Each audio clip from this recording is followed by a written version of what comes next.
Bentrovati, 11ª puntata di A Tutto Campo, è una puntata particolarmente ricca non solo di ospiti ma anche di argomenti. Diciamo che quella che è appena iniziata sarà una settimana decisiva anche per i colori biancazzurri del Gigante.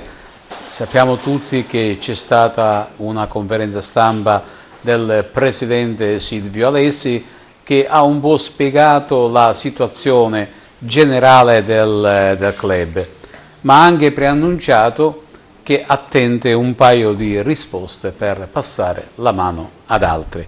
Ma stasera la nostra scaletta è un po' sconvolta rispetto al normale, non partiremo subito con l'Akragas, bensì con la Fortitudo, anche perché abbiamo ospite in studio il giovane Isacco Lovisotto, buonasera. Buonasera. Ma abbiamo anche il presidente del CONI Antonella Attanasio, buonasera. Ciro Fuschino, il nostro Buonasera. grande tifoso dell'Akragas, e Lillo Gelo che è l'allenatore, il tuttofare della pallamano Girgenti. Buonasera. Dunque dobbiamo dare modo a Isacco di andare molto presto perché ha un po' da fare, gli allenamenti e qualcos'altro. E allora Isacco, presentati, tu hai 19 anni. Sì, io ho 19 anni, io sono di Treviso innanzitutto. La mia prima esperienza fuori di casa l'ho fatto l'anno scorso a Trento e quest'anno è la mia seconda esperienza fuori dalle mura di casa. Mi sto trovando molto bene, l'ambiente ha confermato le aspettative che avevo su questo posto, anzi le ha superate e niente. Chi ti ha scelto, Isacco? Come? Chi ti ha portato qui ad Agrigento? Penso non mi ha portato nessuno. Ho sentito Franco in estate, avevamo molte idee in comune per la stagione che stiamo vivendo adesso. Mi hanno detto tutti, mi hanno messo tutti una conferma su Franco come allenatore e da questo ho scelto di venire a giocare qui. Ecco, parlaci un po' di te, come è nata la passione per il basket? Io avevo iniziato a giocare a basket da piccolino, a 3 anni, avevo fatto un po' di allenamenti, 2 settimane di allenamenti, poi avevo smesso. Ho cominciato a fare altri sport, calcio, arti marziali, nuoto. Poi a 9 anni sono tornato a giocare a basket vicino a casa mia e da lì è partito tutto. Avete giocato domenica scorsa, avete perso in casa contro una signora squadra, però diciamo che eravate molto vicini a poter guadagnare l'intera posta in palio, non ci siete riusciti, perché? Diciamo che con l'inizio che avevamo avuto è stato molto difficile pensare di poter vincere una partita e nonostante questo ci siamo andati molto vicini, recuperando da uno svantaggio di 25 punti fino a uno svantaggio di 5 nell'ultimo quarto. Il problema appunto è stato non ci siamo riusciti per i 3 quarti e mezzo di gioco che abbiamo espresso all'inizio partita, che non è stata la nostra identità di questa stagione, insomma. Avete perso 3 quarti. Sì, esatto. Ne avete vinto appena uno. Sì. Eravate ben lanciati, però tante volte le rimonte non è bastato, diciamo. Non è bastata la rimonta, bastava magari fare un altro quarto a un certo livello e poi giocarsela alla fine. Diciamo che contro squadre del livello di Biella non ti puoi permettere di perdere i primi 3 quarti. Ecco, io inviterei la regia di mandare in onda il servizio sulla Fortitudo, così cerchiamo di capire un po' come sono andate le cose contro questo Biella, che mi è sembrata una squadra abbastanza quadrata, che mira sicuramente verso le zone dell'alta classifica, almeno per quanto riguarda i playoff. Può partire il servizio? Va bene, mentre che allora la regia prepara il servizio, ecco, io desidero un attimino soffermarmi anche con la nostra Antonella Attanasio. Ecco, il CONI si è messo in movimento? Ma sì, diciamo di sì, che da quando ho iniziato, cioè ho detto sono venuta la prima volta alla fine del mese di marzo, quindi appena nominata, abbiamo aspettato che ecco, si concludesse la stagione. Con il mese di settembre è ripartita la programmazione, che più che altro è una programmazione, diciamo, del CONI regionale, e quindi si stanno avviando i progetti. Prima fra tutti abbiamo un progetto che si chiama Lo sport è un diritto di tutti, che sta partendo in una scuola del comune di Portoempedocle, che è la Livatino, e per cui il CONI regionale ha finanziato delle attività per mettere in condizioni questi ragazzi della scuola di poter usufruire di lezioni gratuite fatte tra l'altro da tecnici che vengono scelti. È una bella iniziativa.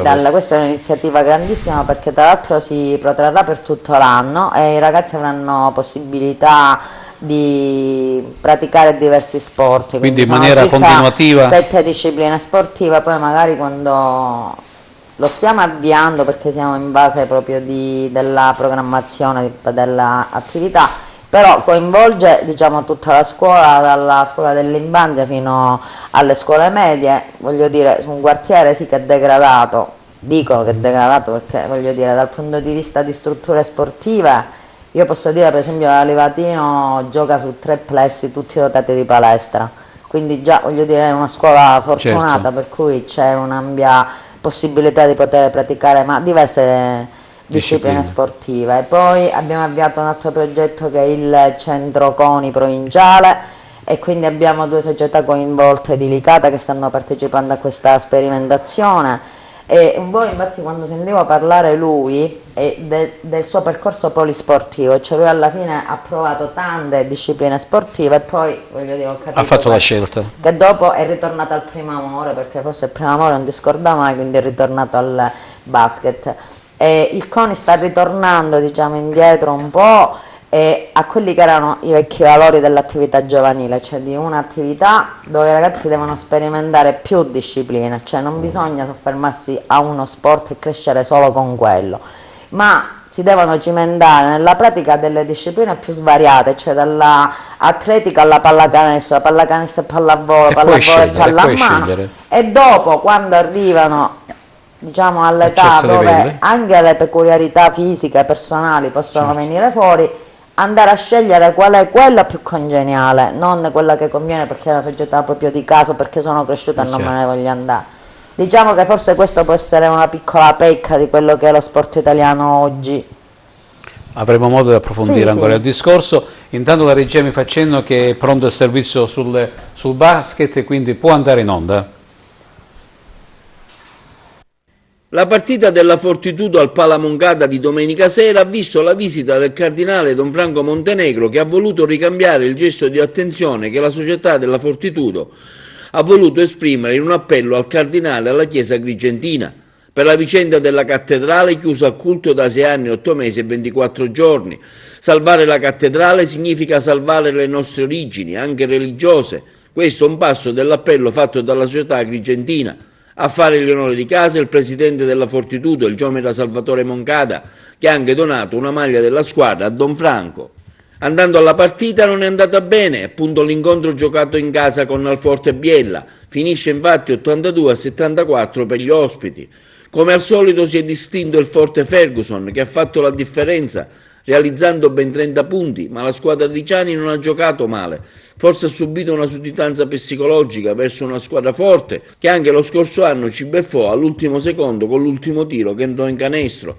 In vantaggio è andato sempre Biella già dal primo quarto con 15-24, nel secondo quarto con 29-44 e il terzo con 46-65, per terminare quindi con 82-74. Nelle file del Biella ha anche giocato l'ex capitano Albano Chiarastella, realizzando 4 centri. I migliori della Fortitudo sono stati Evangelisti con 17 canestri, Lovisotto con 16, Cannon con 10. Sentiamo il coach Franco Ciani. Prima sconfitta in casa chiaramente mi dispiace perché ci porta via quella PIL, quel vantaggio numerico che avevamo ottenuto subito vincendo a Tortona una delle prime partite del campionato. Adesso siamo lì di nuovo ritornati alla pari nel bilancio fra sconfitte interne e vittorie esterne, ma la cosa insomma su cui dobbiamo fare più attenzione è il modo in cui abbiamo giocato, al di là del risultato finale, nel senso che gli 8 punti sono il segno di una reazione orgogliosa nell'ultima parte, ma i 20 punti o 21 o 19 o quanti erano che ci avevano separato a un certo punto della partita sono il segnale di un approccio, di una continuità di rendimento e di una capacità di stare nella partita che oggi non abbiamo avuto e che Biella ha avuto. Noi sappiamo che insomma con le squadre di una certa fascia facciamo fatica per giocarcela, come è successo a Casale, o come abbiamo vinto a Tortona, dobbiamo essere intensi dal primo minuto, non dobbiamo concedere niente, dobbiamo giocare di squadra, dobbiamo muovere la palla. Oggi nei primi 20 minuti siamo stati lì a mescolare la polenta, si dice dalle mie parti, senza fare niente. Ecco, siamo stati molto più, al di là poi di una loro leggera flessione nel secondo, però in generale nei secondi 2 quarti siamo stati più capaci di attaccare con un pochino più di ritmo, di lucidità, senza perdere secondi su secondi palleggiando, ma facendo andare la palla e prendendo iniziative più decise. Dobbiamo imparare. Quando all'inizio della stagione dicevo che qualche passaggio a vuoto l'avremmo avuto, qualche schiaffo l'avremmo preso, sembrava che fossi quello che chiaramente mette le mani avanti e che vuole anticipare per salvare. No, la realtà è questa, no? Siamo una squadra giovane, una squadra che non va dimenticato, da 5 partite gioca senza il centro titolare e qualche volta non ci riesce di fare tutto al meglio. Oggi non ci è riuscito e Biella è stata cinica e assolutamente lucida, efficace nel colpire le nostre mancanze, soprattutto nei primi 2 quarti. Isacco, sei d'accordo con quello che ha detto Franco Ciani? Penso che l'analisi mi sembra più che perfetta, no? Non ci sia niente da aggiungere all'analisi di Franco, penso che la squadra intera sia d'accordo sull'analisi che ha fatto, abbiamo parlato anche in spogliatoio, quindi penso sia un'idea che abbiamo in comune, insomma. Poco fa il nostro collega Arturo Cantella ha detto probabilmente ha avuto pure un po' di sudditanza nei confronti dell'avversario. Hai sentito questo momento di inferiorità? Secondo me ci poteva essere questa sudditanza col fatto che abbiamo iniziato non benissimo la partita e quindi le facce sono cambiate dal solito entusiasmo e la foga, tra virgolette, che quindi abbiamo. È stato l'approccio. Secondo me quello che ci ha penalizzato più di tutto appunto è stato l'approccio alla partita di tutti. Tu sei venuto qui ad Agrigento con la Fortitudo in prestito da Trento, dove ho speso una stagione l'anno scorso. È stata un'ottima stagione se si vedono i risultati che abbiamo avuto. Qui ad Agrigento ti trovi bene? Molto bene. Ma se ti proponessero di rimanere anche per il prossimo anno? Per la fine del campionato è lunga, però direi che è una delle squadre che terrei più in considerazione adesso come adesso. Bene, noi ringraziamo Isacco, grazie a voi, Lovisotto, per la sua disponibilità. Noi cambiamo subito, inviterei la regia, perché c'è stata proprio in queste ultime ore una conferenza stampa del presidente dell'Agragas Silvio Alessi, che ha un po' accennato, ha spiegato un po' la situazione e poi ha detto una frase: se entro venerdì nessuno si fa avanti, vuol dire che prenderemo altre drastiche decisioni. Seguiamo questa intervista di Eugenio Cairone e dopo, insieme agli ospiti, cercheremo di fare un'analisi più approfondita. Alessandro Nuccilli dovrebbe essere il nuovo patron dell'Akragas. La notizia è emersa nel corso della conferenza stampa convocata oggi dal presidente Silvio Alessi, il quale ha convocato i giornalisti per fare chiarezza sulla gestione della società a partire dal primo momento in cui l'Akragas è arrivata in Lega Pro. Il presidente ha voluto anzitutto chiarire la sua posizione, affermando che lui i soldi li ha sempre messi e non presi. In conferenza stampa che TVA ha ripreso integralmente, Silvio Alessi ha puntato il dito sulle cordate che si sono rivelate poi un bluff. E non poteva mancare il riferimento a Giavarini, essendo stato l'imprenditore che di fatto ha contribuito per la salvezza della società. E allora cosa ha fatto Silvio Alessi? E lo dico, nessuno mi può smentire. Giavarini ha fatto la sua parte del 54% e devo dire che ha uscito qualcosina in più del 54%. Silvio Alessi si è caricato il 40, circa il 40% con un esborso economico di circa 350.000 euro per coprire il disavanzo e quindi per poter salvare questa squadra e portare avanti il prossimo campionato e la prossima iscrizione. E a me mi viene accusato che mi sono messo in tasca i soldi dell'Enel, che mi sono fregato i soldi della Lega e che io cammino con l'autista, che poi non è autista, con i soldi dell'Agragas. Allora a questo punto bisogna mettere un punto e fare chiarezza su quelli che sono i conti di questa squadra negli ultimi 2 anni. Tema di discussione anche l'impianto di illuminazione e l'esilio a Siracusa con la grave perdita economica che comporta dover giocare fuori sede.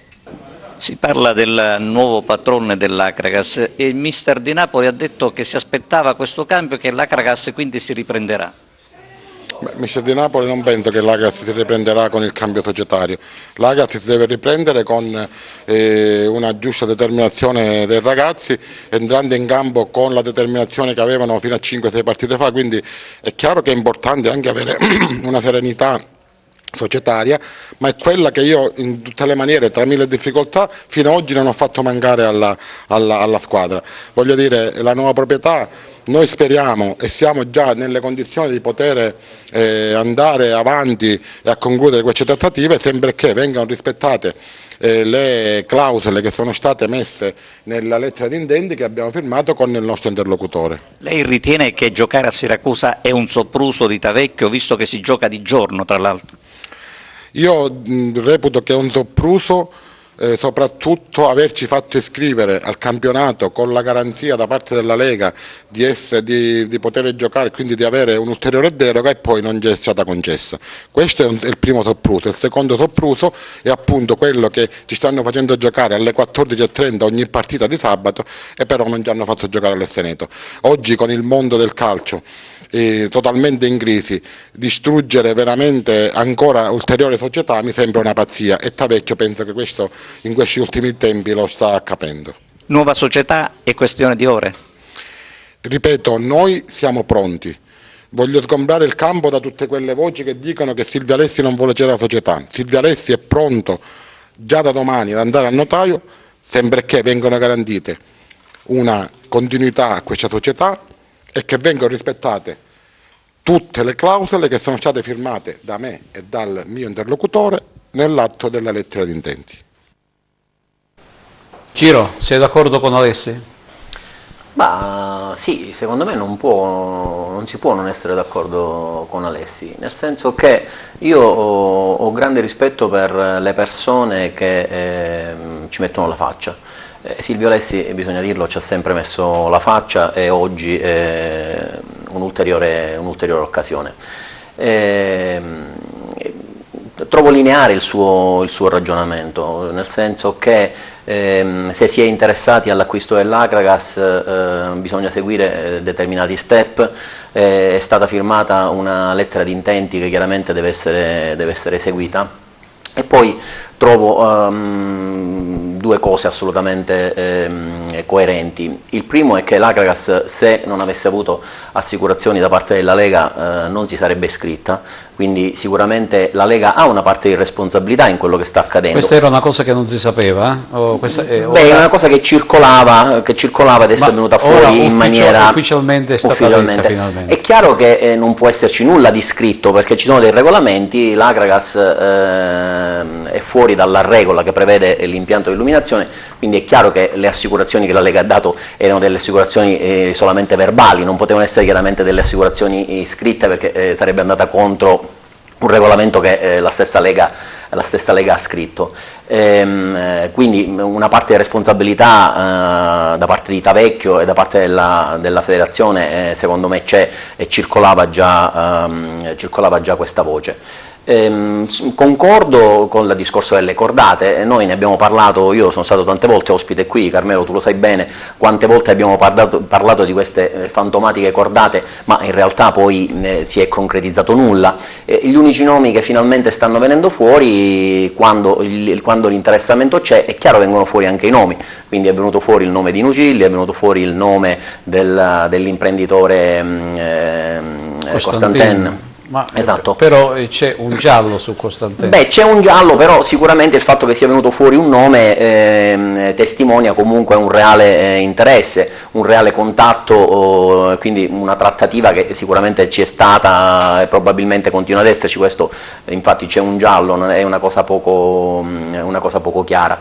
Sì, ti ripeto, ho trovato molto coerente quello che ha detto Silvio Alessi, e fra l'altro ha invitato chiaramente, io avrei fatto lo stesso, devo essere sincero, io al suo posto avrei fatto lo stesso, ha fatto delle dichiarazioni molto chiare, ha fatto delle affermazioni molto precise, ha detto se qualcuno è in grado di smentirmi che venga e che mi smentisca. Questo, ripeto, è quello che avrei fatto anch'io, mi sembra un discorso molto, molto coerente, ci ha messo la faccia, quindi da parte mia, ripeto, mi è sembrato un discorso credibile quello di Silvio Alessi. Antonella, indirettamente diciamo che il CONE entra in questo contesto calcistico, il Tavecchio che si dimette. Ieri sera abbiamo seguito ciò che ha detto anche Malagò, che è il tuo presidente. Diciamo che il CONI ha un ruolo molto importante anche nel campo del calcio. Certo, sicuramente gli ultimi avvenimenti non fanno onore a tutto lo sport italiano, perché dico, il calcio è un po' come Agrigento, la squadra l'Akragas che non gioca più ad Agrigento le partite in casa, diventa una questione burocratica, non più di cuore, perché veramente gli agrigentini, quelli veraci, vengono privati dell'evento sportivo più importante, perché possiamo avere anche squadre che militano in campionati migliori, però per l'agrigentino verace è andare a tifare per la squadra di calcio che è l'Akragas.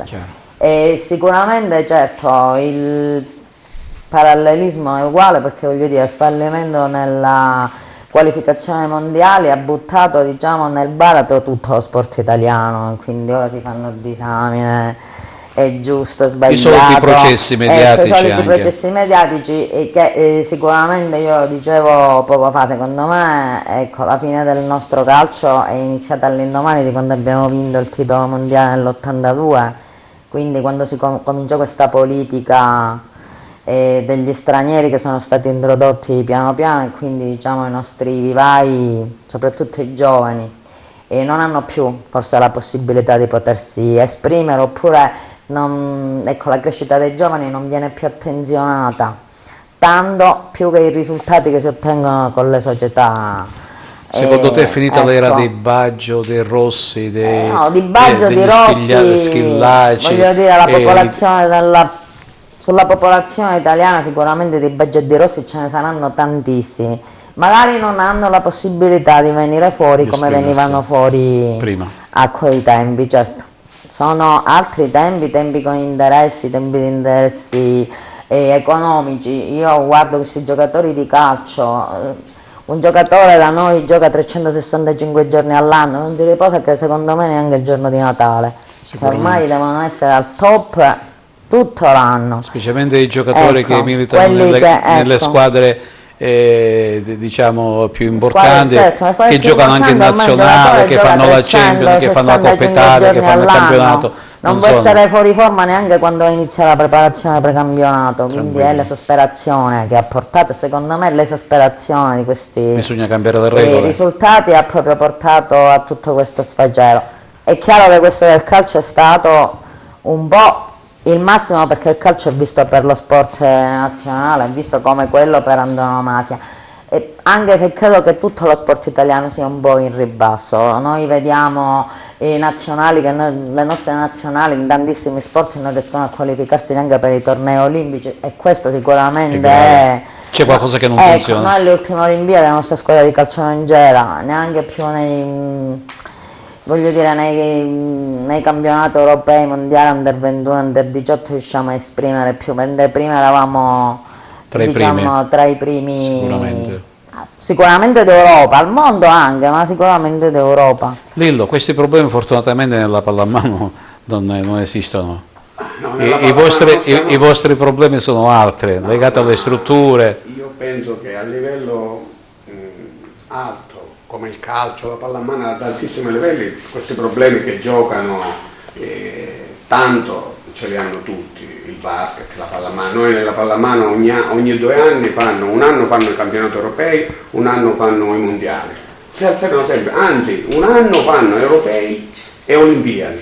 Questo per dire quello che devono giocare. Quindi a livello ormai professionistico i giocatori 365 giorni all'anno devono essere preparati, sempre per forza. Quindi questo è lo sport, diciamo, di vertice. Noi non siamo, ad Agrigento non siamo a questi livelli, quindi diciamo che questi non sono i nostri problemi, ma sono problemi di trovare sponsor, strutture per poter... Diciamo che la vostra politica è quella che dovrebbe percorrere il calcio, no?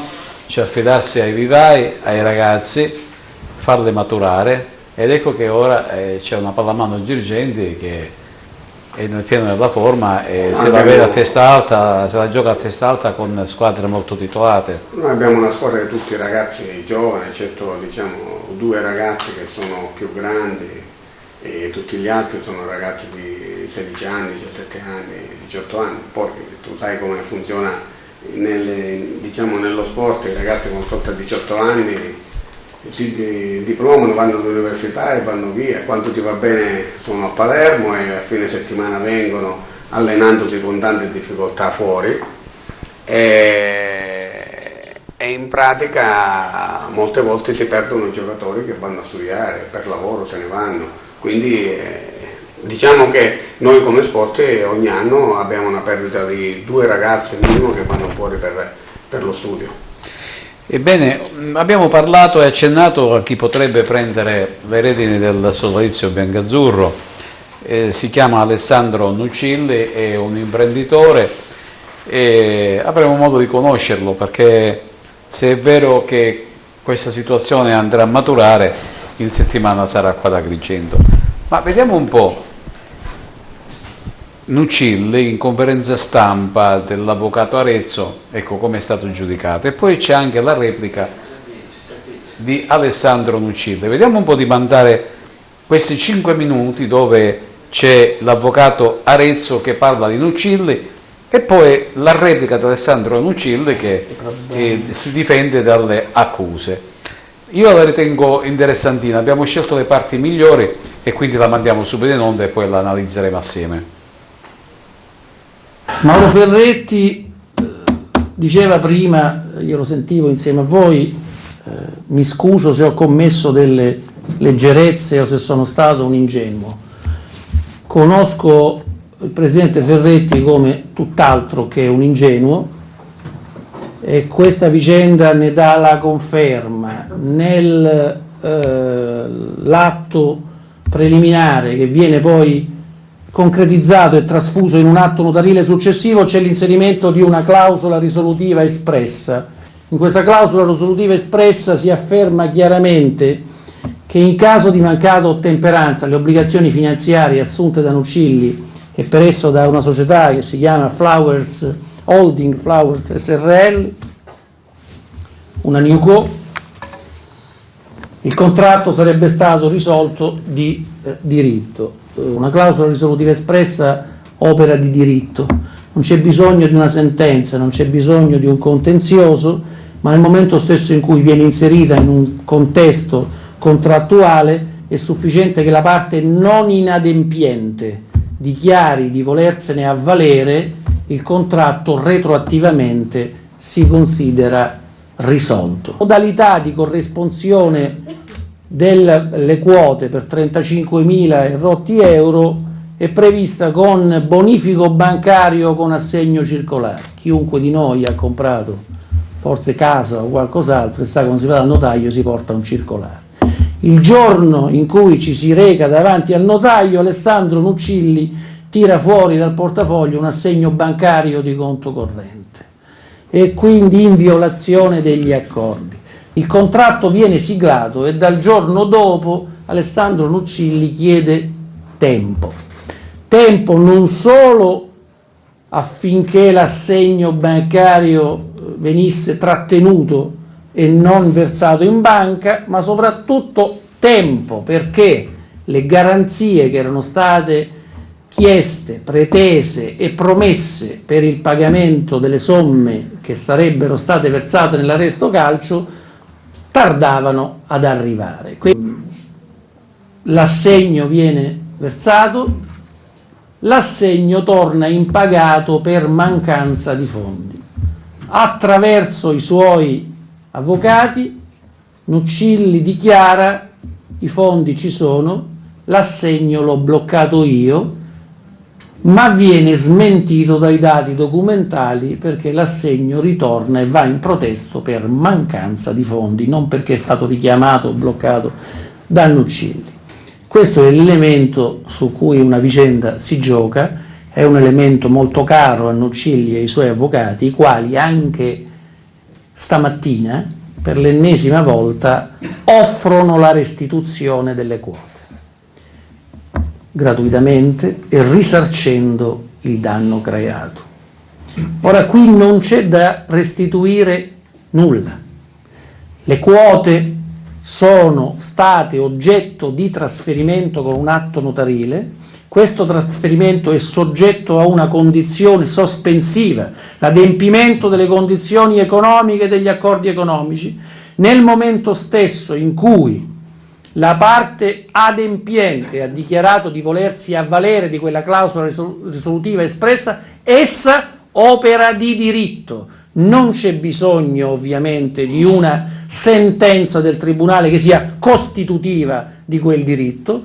Ciò nonostante abbiamo già notificato un atto di citazione presso il Tribunale civile perché ci sia una sentenza dichiarativa di quel diritto. Ma diciamo, ripeto, come io ho sempre detto, io stimo il Presidente perché è una bravissima persona, mi sembra che ha detto le cose lineari, le cose giuste, non ha parlato male di nessuno e di questo sono molto contento.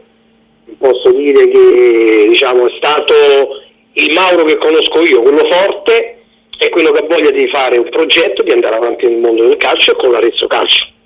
Lui sarebbe rimasto presidente amministratore e poi sarebbero rimaste le varie figure societarie con il direttore generale Riccioli e il direttore sportivo Gemmi.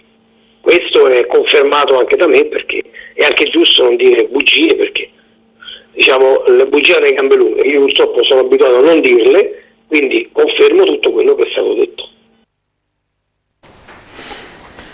Abbiamo voluto mandare questo servizio di accusa e difesa anche per cercare di capire chi è il prossimo, il futuro, il probabile presidente dell'Acragas, Alessandro Nuccilli.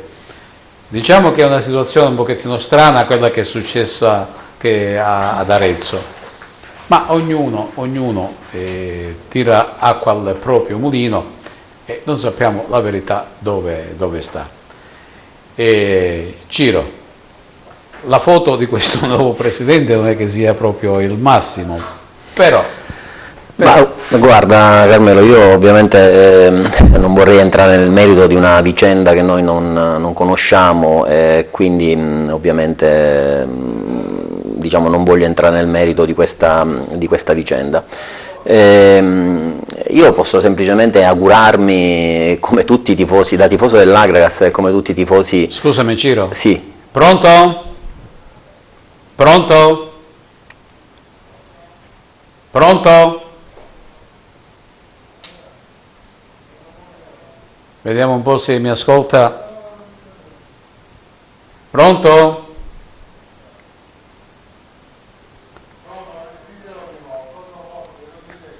Sì, pronto? Pronto?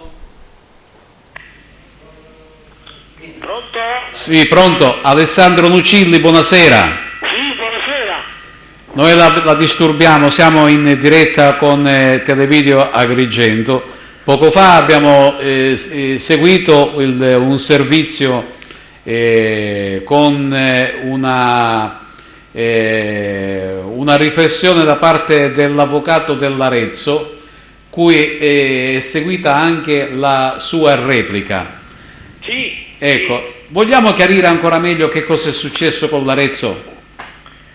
Ma con l'Arezzo, sinceramente, sarebbero loro che dovrebbero spiegarlo a me, perché non ci ho capito proprio nulla, sinceramente, su quello che è successo, in quanto praticamente, prima di tutto, non vanno dimostrate in pubblico carte private, primo. Quella è una cosa che mi veramente fastidio, soprattutto a me. Poi, il resto, io, ho fatto quello che è stato detto e quello che è stato fatto tra me e Ferretti. C'è stato un atto notarile che parla chiaro, nessuno ha forzato nessuno a cedere il 51% di quelle quote. Io avevo degli accordi con Mauro Ferretti, sì. Non sono andati a buon fine perché evidentemente lui è stato sormontato in testa da qualcun altro e io ho ricevuto di nuovo le quote a lui, basta, lì è finita la situazione Arezzo. Poi che tu abbia fatto una denuncia, io l'ho controdenunciato, ma alla fine guardi non... Diciamo che è stata una brutta vicenda, ma parliamo al presente. Quella è stata una forse delle più belle, perché le altre lasciamole stare, noi parliamo perché... Benissimo, parliamo di Akragas. Sì, quella e allora, è la miglior cosa, quella. Siamo pronti per il grande passo? Sì, io oggi ho apprezzato molto la conferenza stampa del presidente uscente Alessi. Ho apprezzato quello che ha detto e ha capito che veramente davanti ci sono persone serie. Io poi non mi devo nascondere davanti a nulla, perché quando ha detto la cordata è privato e l'altra cordata è in Cili, cioè io non mi devo nascondere, alla fine esco fuori quello che sono, cioè non sono il Berlusconi, ma sono un piccolo imprenditore che ha voglia di fare bene in una società e costruire un progetto serio, e chissà se sarà proprio là, ragazzi. Quando pensa di scendere qui ad Agrigento? Guardi, io oggi, dopo la conferenza che ha fatto Alessi, ci siamo sentiti con il Presidente, sempre molto educato nei miei confronti, io nei suoi. Ho sentito anche l'avvocato Cavoletto, stiamo solo aspettando il notaio dello studio Fanara, sì, che ci dia l'appuntamento per fare il passaggio di quote. Penso in settimana, o fine settimana o massimo lunedì della prossima, sicuramente già sarà fatto tutto. Da quello che ho visto io, mi hanno chiesto i documenti questa sera, dove io già li ho mandati al segretario dell'Agragas, mancavano degli unici e un bilancio provvisorio per quanto riguarda il cambio di voltore della fiduzione assicurativa, già li ho mandati, non li ho fatti nemmeno parlare, già sono arrivati sul posto. Ho fatto la procedura in banca che loro mi hanno chiesto, dei famosi soldi che avevano un conto con la Banca Sant'Angelo di Agrigento, sì. Ho fatto già partire il bonifico, penso che più di questo non posso fare. Senta, Nucilli, sì. Ieri quando ci siamo sentiti abbiamo affrontato il discorso dell'illuminazione. Lo stavo dicendo adesso. Sì, che c'era una mezza intesa con Tavecchio, ma ora Tavecchio non c'è più, come si fa? Quello è un problema che mi sono creato anch'io oggi dopo l'una, quando l'ho saputo. Però non credo che ci sia problemi, perché ci sarà sempre un addetto, un commissariato che comunque, se ci sarà la deroga sicuramente. Io sono convinto che avrò la deroga su quell'impianto, anche perché il progetto c'è, la variante è stata fatta, è stata portata più lux nell'impianto di illuminazione, più luci, più lux sono le luci. Per quanto riguarda tutte le licenze, i permessi ci sono, la ditta già è pronta, perciò non credo che ci siano problemi. Io mi auguro solo che quello che hanno promesso in Lega, a me personalmente, a parte, in disparte, che sia ben risposto a quello che mi hanno detto. Io me lo auguro, perché io gli ho chiesto che dopo Catania, se ci sarebbe la possibilità di avere questa deroga, sarebbe per me un bel regalo di Natale, ma non solo per me ma anche per tutta Agrigento. Cosa diciamo ai tifosi di Agrigento? Di Agrigento possiamo dire, non dico in bocca al lupo perché a Roma si dice proprio il lupo crepi, posso dire intanto pensiamo a riportare la squadra nella sua città, nel suo stadio. Quella è la prima cosa. Facciamo le cose fatte bene e non il passo del lupo della gamba. Non hanno un presidente che scende con l'elicottero, non c'è un orologio da 10.000 euro, ma c'hanno un semplice presidente che comunque ha voglia di fare bene, prendere i ragazzi dalla primavera e portarli su per farli esordire in prima squadra. E quello è il settore giovanile che io è la seconda cosa che mi occuperò. La terza, fargli un bel regalo sotto Natale, portargli 4-5 giocatori molto importanti e di spessore soprattutto, che hanno fatto categorie più alte, per potersi salvare almeno un mese prima, tanto le squadre sono tutte là. Questo è quello che posso dire ai tifosi, però non prometto il mare, perché di solito chi promette poi non mantiene, passa da buffone. Io non le faccio queste promesse, però spero di fare bene e di farlo fatto bene ad Agragas, ma più che altro per levarmi anche io delle soddisfazioni insieme ai tifosi, non solo loro, anche io stesso. Bene, Nucilli, io la ringrazio per la sua disponibilità e avremo modo di incontrarci personalmente qui ad Agrigento, spero molto presto. Sì, ringrazio a voi, ringrazio le persone che sono in studio e tutta la città di Agrigento, e un grande abbraccio dal futuro, e spero, Presidente. Grazie Nucilli, buona serata, arrivederci. Grazie, buonasera anche a voi, grazie. Ciro, mi sembra che abbia le idee abbastanza chiare il prossimo presidente dell'Agragas.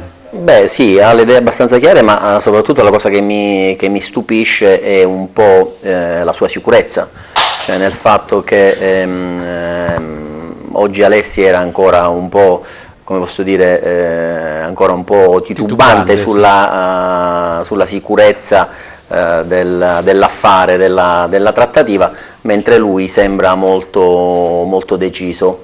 Ha anche detto un'altra cosa secondo me importante, questo è giusto che noi tifosi siamo coscienti di questo. Lui ha detto che si augura in una deroga da parte della Lega, mentre in città circola voce che lui verrebbe a realizzare subito l'impianto di illuminazione. C'è una sostanziale differenza, c'è una certa differenza, c'è una certa differenza, perché dire realizzare l'impianto vuol dire mettere evidentemente delle somme. Probabilmente lui voleva dire intanto torniamo subito e ci organizziamo per l'impianto di illuminazione. Però mi verrebbe da chiedere perché la Lega dovrebbe adesso dare una deroga all'Agragas con Presidente Nucilli e non avere dato una deroga prima all'Agragas con Presidente Silvio Alessi. Misteri. Misteri appunto, ma bisogna vedere se questo è realizzabile, ovviamente. Diverso è il discorso se la Lega ha promesso di dare una deroga ma con un inizio dei lavori, quindi se chiaramente la nuova società inizia i lavori, allora probabilmente la Lega potrebbe essere come dire, incentivata a dare una nuova deroga, ma questi lavori devono iniziare. Io ovviamente, Carmelo, da tifoso dell'Agragas, come tutti gli agrigentini, ci auguriamo il meglio per l'Agragas. Facciamolo venire, secondo me è importante che sì, ci esatto, vediamo, ci incontriamo. Esattamente, credo che la situazione ormai peggio di come sia non potrebbe essere, quindi una scossa all'ambiente serve alla squadra, serve all'ambiente. Secondo me c'è solamente da ringraziare Silvio Alessi per quello che ha fatto in questi anni e che ha fatto anche adesso nell'immediato, perché lui lo ha sottolineato, è stato l'unico che è stato disposto a mettere una firma sulla fideiussione, perché altrimenti noi non avremmo neanche adesso la possibilità di parlare di Agragas o comunque non di Agragas in Lega Pro. Quindi speriamo che diamo credito appunto a Nucilli, che sia una persona, un imprenditore serio, che voglia programmare, che riesca a riportare l'Agragas al suo tempio, all'Esseneto, di persone, e tu immaginati cosa succederebbe ad Agrigento se effettivamente sotto Natale l'Agragas ritornasse a giocare con un nuovo presidente allo stadio Esseneto. Sarebbe veramente il miglior modo per iniziare questa avventura da parte di questa nuova dirigenza. Bene, a questo punto ci fermiamo un attimo per la pubblicità, dopo approfondiremo ancora i vari temi che abbiamo iniziato.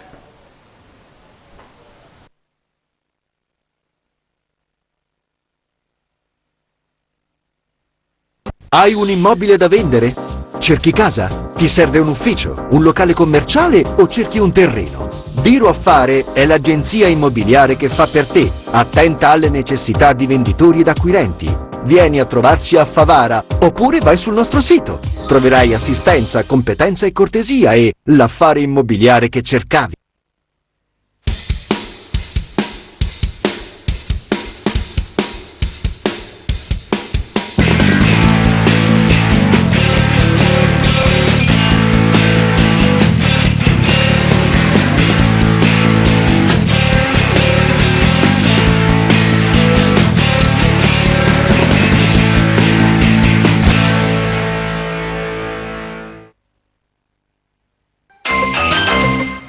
Per la tua pubblicità in Sicilia su TVA LCN 92 chiama il 337 96 5560. Bene, ritorniamo in studio. Abbiamo avuto questa telefonata con Alessandro Nuccille. È stata una telefonata così interlocutoria anche per conoscerci, per abituarlo anche a quelle che sono le premesse per far ritornare il Gigante a certi livelli. Certo, non siamo abituati che vengono persone di fuori per sistemare le cose nostre, Antonella. Certo, io mi auguro che si possa risolvere questa situazione, l'ho detto poco fa, perché veramente si priva soprattutto la città, diciamo anche di una speranza, perché andare allo stadio, vedere vincere la squadra locale è sempre un'iniezione di speranza. Infatti per adesso queste partite che si vanno a giocare a Siracusa io le vedo come un atto burocratico, non più come un fatto sportivo. Sicuramente. Anche perché tanta gente che sapevo che andando io vicino casa, siccome abito vicino al campo sportivo, ero abituata a questi boati la domenica pomeriggio che non si sentono più e c'è un silenzio di tomba. Anche tanta gente delusa che prima andava allo stadio la domenica a seguire la partita e dice ma uno può andare a Siracusa, è lontano. Certo è un controsenso. Ma oggi. È anche un classico, Ecco, perché noi stiamo parlando di Esseneto, però non dobbiamo dimenticare su tutti gli impianti sportivi. Esatto, e ce ne sono parecchi, il villaggio Mosè, il Villa Seta che ancora non si muove, la palestra dell'aula bunker di Villa Seta che non è stata più ripristinata. C'è stata diciamo una riqualificazione di impianti che erano abbandonati, sicuramente questo ripiego del comune di affidarlo alle società per diciamo affidarlo ai privati per rimetterli in funzione.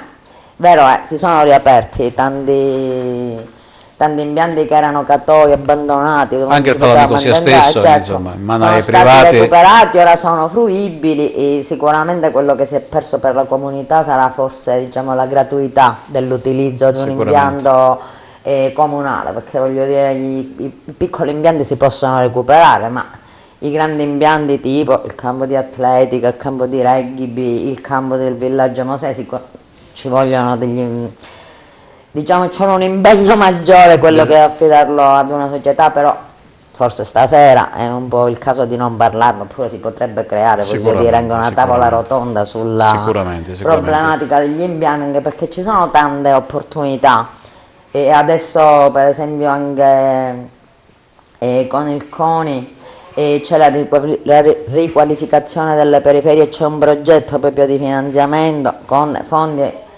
c'è dei finanziamenti a fondo perduto dove si possono chiedere diciamo, finanziamenti per la ristrutturazione o per l'ammodernamento.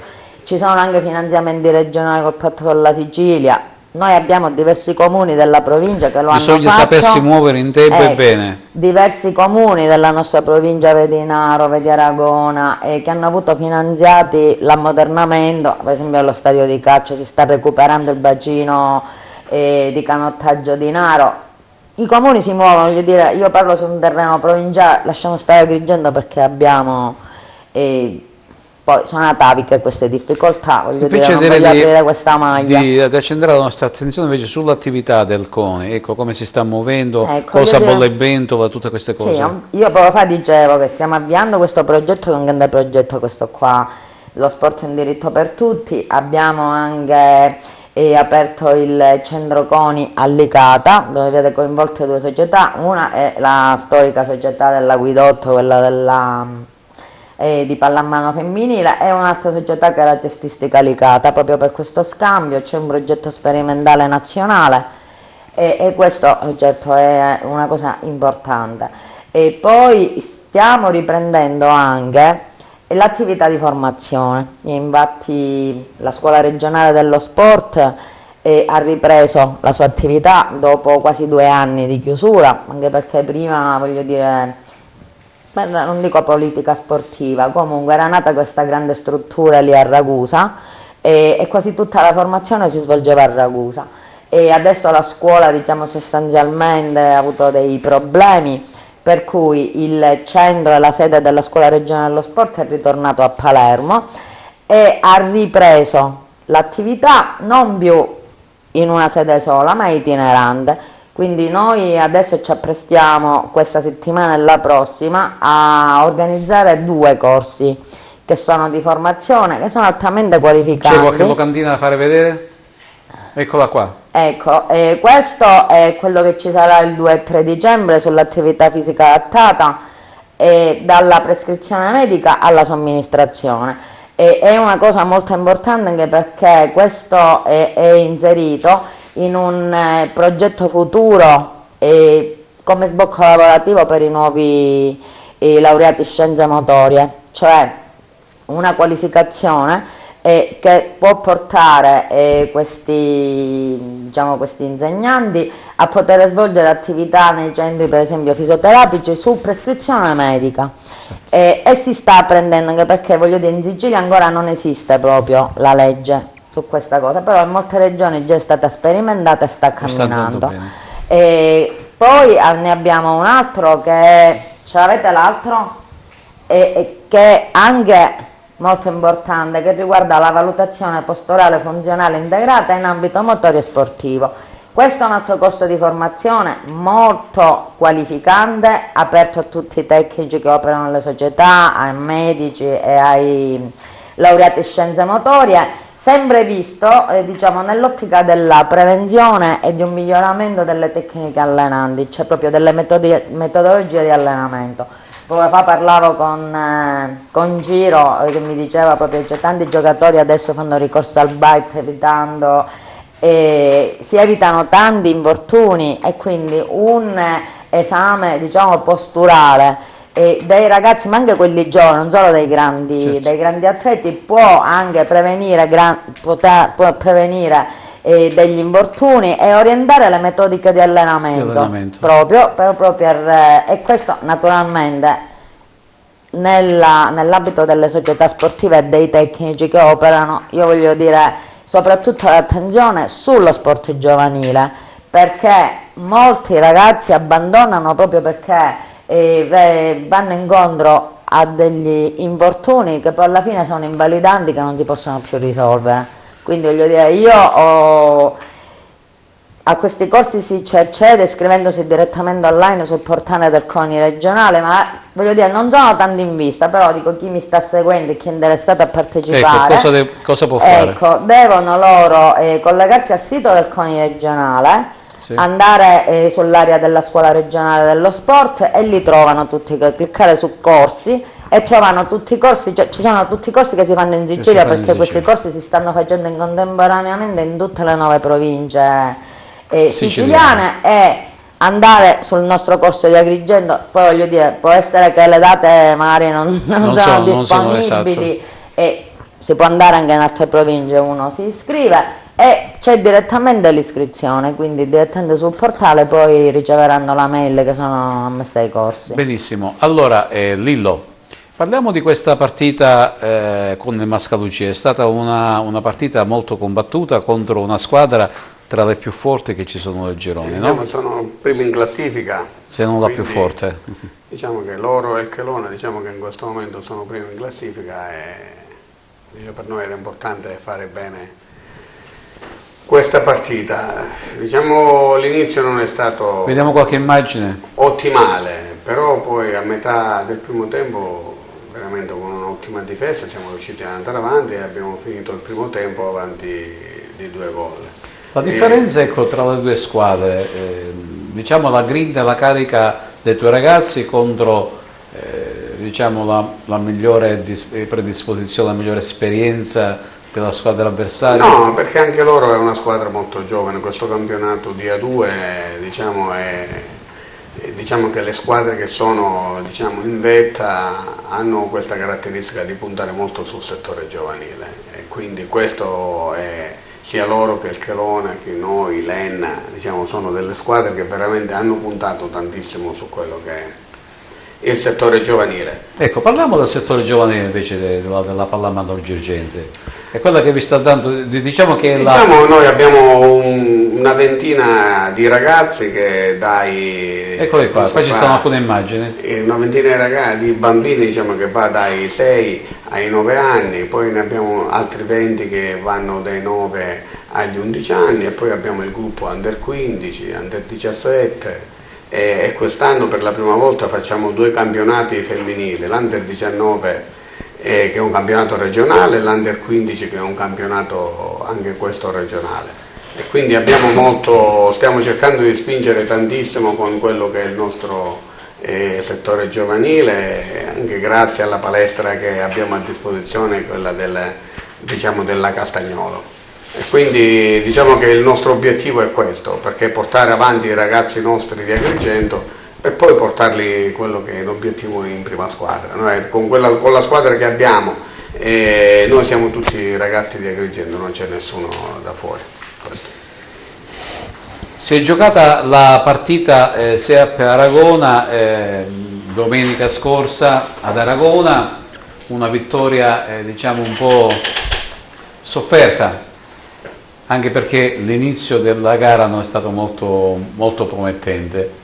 A tal riguardo noi abbiamo l'intervista di Tonino Butera e così vediamo un po' di capire cosa c'è che non va in questa SEAP Aragona, che è partita con grandi prospettive, però mi sembra che ancora non è decollata del tutto. Può partire l'intervista. Giuseppe Romeo, tecnico del Sant'Agata Volley, al termine di SEAP Sant'Agata finita 3-2 mister, alla fine una gran bella partita, sembrava cosa fatta per l'Aragona, poi siete uscite poi fuori e al tie break ne abbiamo visti di tutti i colori. No, una bella partita, il primo set abbiamo giocato bene, devo dire la verità, abbiamo perso alla fine per qualche imprecisione nostra, da dimenticare certamente il secondo dove Aragona ha vinto a mani basse e poi dal terzo sotto 2-0 abbiamo dato davvero il tutto per tutto, ma lo sapevamo che dovevamo venire su questo campo con un atteggiamento battagliero, sapevamo che se ci fossimo presentati con poca grinta, con poco carattere, Aragona, che è una grande squadra, secondo me la squadra più forte di questo campionato, certamente avrebbe avuto vita facile. Siamo stati bravi a ribaltarla, a riprendere il filo del gioco, poi il quinto set secondo me l'avevamo vinto sul 14-12, quella palla era per terra, 14-13 non ricordo, la palla della mia schiacciatrice era per terra, l'ha visto il pubblico, l'hanno visto le loro ragazze, però l'arbitro non se l'è sentita, un arbitro chiaramente casalingo dal primo all'ultimo pallone, ma io devo fare solo i complimenti alle mie ragazze per la reazione, per quello che hanno dato in campo, vedere 5-6 persone per terra sullo stesso pallone significa che ci siamo ed è quella la strada. Capitan Annalisa Reitano, una gran bella partita, sembrava finita sul 2-0, invece siete stati grandi a uscire fuori.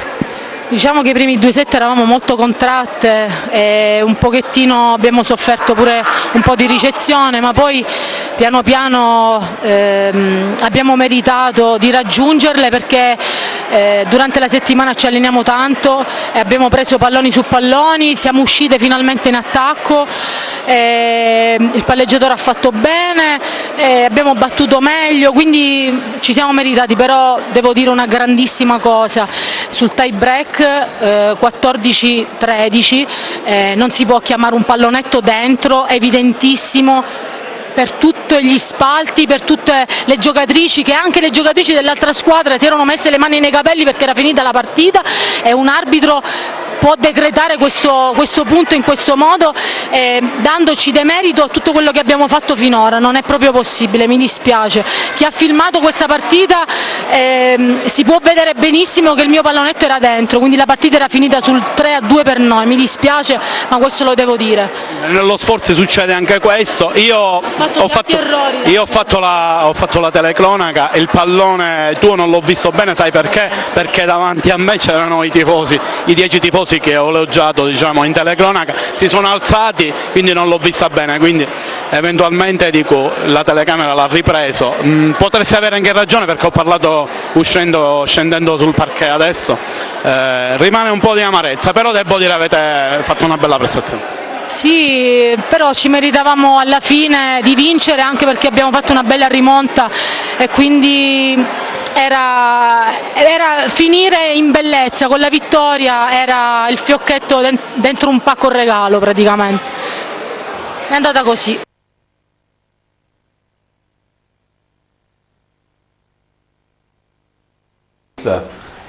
Anche perché diciamo che questa vittoria un po' striminzita ha un po' surriscaldato gli animi e hanno preferito non rilasciare alcun commento. E Ciro, ritornando un attimo al Gigante, io non so cosa potrà succedere questa settimana, se si riuscirà a fare questo matrimonio tra Alessi e Mucilli, però ho visto un Mucilli abbastanza carico, abbastanza voglioso di dimostrare che tutto ciò che si è detto sul suo conto sono state delle battutacce inopportune. Sì, io avevo letto infatti anche una sua intervista in cui diceva che Agrigento sostanzialmente gli serviva anche per un rilancio. Esattamente, per rilanciarsi, perché erano state dette tante cose non vere. Ti ripeto, sono delle cose che noi ovviamente non conosciamo nel dettaglio, ne abbiamo letto e sentito insomma, sui social, ma comunque sono delle situazioni su cui è difficile dare dei giudizi. Già è difficile dare dei giudizi sulle situazioni dell'Agragas agrigentine che viviamo in prima persona, figurarsi su quelle di Arezzo. Sì, è sembrato dall'intervista, è sembrato molto sicuro dei suoi fatti, molto sicuro del fatto che sarà il nuovo presidente dell'Agragas. È un po' l'augurio di tutta la tifoseria, di tutta Agrigento sportiva, quello che l'Agragas, almeno da un punto di vista societario, esca fuori dalle sabbie mobili in cui è caduta. Questo anche sperando che la squadra, che nelle ultime domeniche sappiamo bene è in crisi di risultati e in parte anche in crisi di gioco, possa subirne un'influenza positiva, perché ovviamente credo che questi ragazzi, io credo poco a quello che si legge sui social, che abbiano mollato, che abbiano ormai abbandonato. Io non ci credo, sono tutti dei professionisti, tutti dei ragazzi seri, e quindi non credo proprio che si possa parlare appunto di una squadra in disarmo. È chiaro che è estremamente complicata la situazione in questo momento, una società... Ecco, dal punto di vista psicologico questa novità è concretizzata anche alla vigilia di una gara estremamente difficile in quel di Catania con il Catania. Mi riferisco proprio a questo, Carmelo. Mi auguro che appunto questo imminente passaggio di società dovrebbe avvenire a giorni, quindi si potrebbe arrivare già sabato con un nuovo presidente dell'Agragas. Mi auguro che questo dia una sferzata a questi ragazzi, che possa dargli un nuovo entusiasmo, perché dicevo, giocare in questa situazione immagino sia estremamente complesso. È una situazione societaria assolutamente poco chiara, assenza della tifoseria, perché purtroppo i tifosi non riescono a seguire la squadra a Siracusa, la mancanza quindi del proprio campo, è una trasferta perenne, l'Agragas sta perennemente sull'autobus, insomma immagino che non sia una situazione semplice da vivere sia per i ragazzi che anche per il tecnico, che immagino faccia salti mortali per riuscire a dare serenità ad un ambiente che non credo ce l'abbia in questo momento. Beh, sarebbe un regalo andare a vincere a Catania o comunque fare un risultato utile a Catania. Ricordiamo che loro, lasciando stare la partita di Coppa Italia, che secondo me non fa testo ai 6 gol fatti in Coppa Italia, io non me li ricordo, mi ricordo invece delle partite di campionato dove l'Akragas ha una serie di risultati utili nei confronti del Catania importantissimo, e mi auguro che anche quest'anno, come dire, dia seguito a questa tradizione positiva contro il Catania, in maniera tale da fare un regalo all'eventuale nuovo presidente, un regalo alla tifoseria, e questo appunto per ridare un po' di entusiasmo ad un ambiente. A tutto l'ambiente. Esattamente, sarebbe un rivitalizzare tutto l'ambiente sicuramente. Bene, noi ci avviamo verso la conclusione. Antonella, vogliamo aggiungere qualcosa che non è stato detto magari prima? Sì, volevo dire ora, presumibilmente entro, diciamo, la prima decina di dicembre, e ho in mente, insieme a quello staff che ho al CONI, una festa dello sport dove voglio premiare, diciamo, tutti i migliori risultati del 2017, quindi già ho avviato ho l'amico Gelo che è presidente di federazione, ho avviato il monitoraggio proprio per raccogliere i risultati, perché vorrei veramente dedicare e anche dare un riconoscimento a tutti quelli, ecco, e a tutti gli sportivi, agli atleti soprattutto, come la farò probabilmente unitamente ai premi del Panatron, che ha ogni anno premia per esempio i ragazzi, questi che fino ai 18 anni, premi primavera, premi fair play, e faremo questa manifestazione dando questi riconoscimenti, quindi è in cantiere, stiamo raccogliendo tutti i risultati, anche se devo dire ultimamente il 9 di novembre noi abbiamo fatto, sempre col Panatron, in occasione della conviviale charter del 52esimo compleanno, e ho avuto modo di consegnare una medaglia di bronzo al merito sportivo che è stata conferita dal CONI nazionale a un nostro atleta, nostro è di Sciacca, Sando Tirnetta, che nel 2016 è stato campione italiano di safari fotografico subacqueo. Effettivamente è una disciplina che io sconoscevo, molto affascinante, infatti ci ha intrattenuto tutta la sera con le sue attività, e di scoprire anche, diciamo, il mondo sommerso. Il mondo sommerso, dico, è l'attività di alcune società che modestamente, nel loro, diciamo, silenziosamente svolgono anche attività sociali, perché ho scoperto che questa società è la Full Immersion di Sciacca, e fa anche dei corsi a ragazzi disabili, soprattutto a non vedenti. Ecco, si chiede per esempio il non vedente che fa attività subacquea, eppure Sando ci ha dimostrato che loro fanno dei corsi proprio di subacquei per mettere in condizione non vedenti di potersi immergere anche accompagnati. Ci sono tante attività. Veramente sì, è stata, diciamo, una cosa molto emozionante sentirlo parlare, oltre a vedere queste immagini che erano meravigliose. Certo. Lillo. Niente, ora inizia tutta l'attività dei campionati giovanili, mercoledì andiamo a Palermo con l'Under 17, e il giorno 10 dicembre incomincia il campionato femminile, poi l'Under 15 maschile, diciamo che sarà sabato, abbiamo l'altra partita in casa, incomincia il girone di ritorno, giochiamo con la terza in classifica, speriamo bene di vincere e così poterli superare. Benissimo. Ciro, noi... Beh, io soltanto augurio possiamo fare io Akragas, al nostro gigante. Sì, ma prima di Akragas io una cosa voglio dire, io ho sempre fatto attività sportiva in vita mia, ho fatto pallavolo a livello agonistico e mi fa piacere oggi avere incontrato qui l'amico Lillo, perché per persone come lui, che è veramente il puro spirito sportivo, quello che si è perso nel calcio purtroppo, lui è da sempre che porta avanti la pallamano, scusa, mi è venuta pallavolo perché è il mio amore sportivo. porta avanti la palla a mano, facendo giocare quindi con gravi difficoltà di strutture, problemi economici. Io l'ho sempre seguita da Agrigentino, ho sempre seguito la palla a mano perché ci ha anche portato lustro a livello nazionale, perché ricordiamo che avete fatto anche un campionato di A1, quindi veramente è grazie a lui che persone come lui che lo sport